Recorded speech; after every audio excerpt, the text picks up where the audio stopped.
سائلكاني wuxuu yiri waxaan ahay qof hurdada ku dheelalaaba ama isagoo hurda waxa lagu rabo sheego laba xaas baan leeyahay labada xaas mid kamid ah ciladeeda ogaatay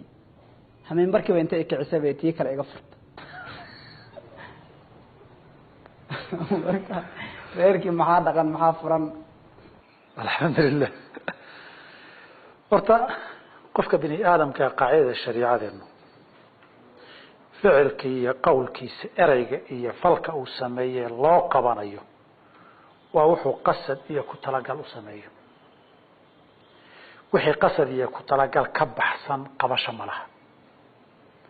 sadarteed baa qofku isagoo soo jeeda waxyaabo aan loo qaban baa jira waa la qasbay waa qof khiyaarkii laga qaaday oo isagu rabitaankiisa aan waxan ku dhihin qasadku waa rabitaankaaga aad ku dhahdo way rabitaanku wuxuu u baahan yahay inaad rabitaankaaga ku dhahdo waxaad leedahay inaad ogtahay ood garanaysaa ka horeysa qof la qasbay wixii eray uu ku hadlay looma qabto hadduu xaas furo hadduu gaalnimo ku hadlo ilaa man kuriha wa qalbuhu mutmainun maxaa yeelay qofkan doonitaankiisa iyo rabitaankiisa kuma hadlin rabitaan dad kale ku hadlay waa laga keenay adoo soo jeeda baa nusuusta shariicadu sheegtay inaan lagu qabanaynin eray carabku ka xaday oodan ku talagelin eray baa rabtay inaad tiraahdo eray buu afku kaa boobay wakii nabigu sheegay nin gaadiid meel cidlaa kaga lumay sahayd iyo biyuhu u saaraayeen intuu raadiyo waayey buu yidhi bas meelaad u ciirsatana mala cunto iyo biyo geedkan hooskiisuna iskaga dhimatid halkan iska joog iska hurdaa qabatay marka markuu soo toosay buu gaadiidkiisii oo kor taagan arkay farxad buu kala badbatay marka ilaahu adoonkaygii baa tahay anna rabbigaa baan ahay wuxuu rabay inuu dhaho ilaahu rabbigay baa tahay anna adoonkaygii baan ahay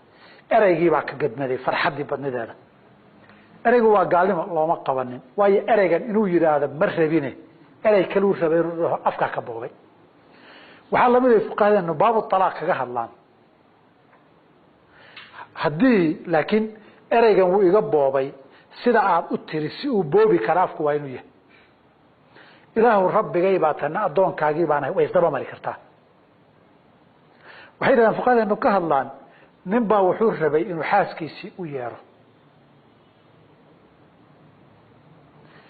Soomaali baan u bedel waxaa la yiraahdaa gabadha fartuun baa la yiraahdaa ka soo qaad fartuun inuu yiraahdo halku rabay uu furanay yiri ma furmayso waayo fartuun iyo furan waa isu dhow yihiin laakiin adoo xaliima rabaa xaliima furanay ma laga yeelaydi isoo kaysi way boogtay nin baa wuxuu yiri sagaaro lugteeda iyo dhigtaas kula qabta xabad way kaysi kale way xoqanaysay baa waxani waa inuu khaldami karo ووجهه عديه ولذلك العلماء هذا كان وجه العذر ليس ببين فإن الطراح العذر خير من العذر وجهه sababta waxaan uu kaaga khaldamay aad u sheegayso waxba iga gadmay aad leedahay hadii wax la fahmi karo suuragal ahayn ila la sheegin baa ka roon nin ciyaarayo been sheegay baa lagu qaladkii hadana been sheegaysa kugu darban marka eraygu haduu afku ka boobo uu soo jeeda eraygan inuu eray u dhow yiraahdo rabay eraygu uu kaga dhacay eraygu waa soo dhawaan karaan arabiga waxay ku yiraahdaan gabadha taariiqa la dhihi jiray yaa taariiqa isagoo leh wiya taariiq yiri bay kaga dhacday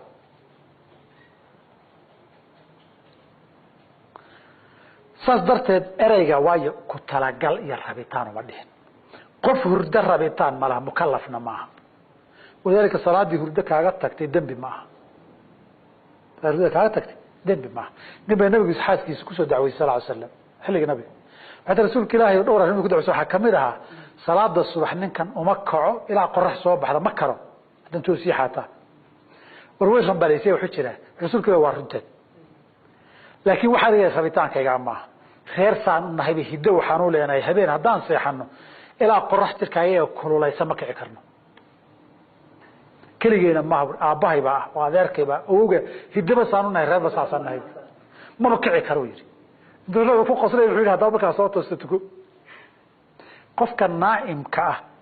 bil ittifaaqi waxa isku raacsan yahay mukallaf ma haduu hadlo waxbaan furay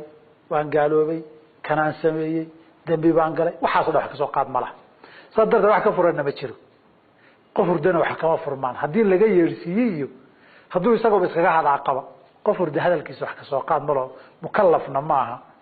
rabitaan iyo qasadna kama saxo billahi tawfiiq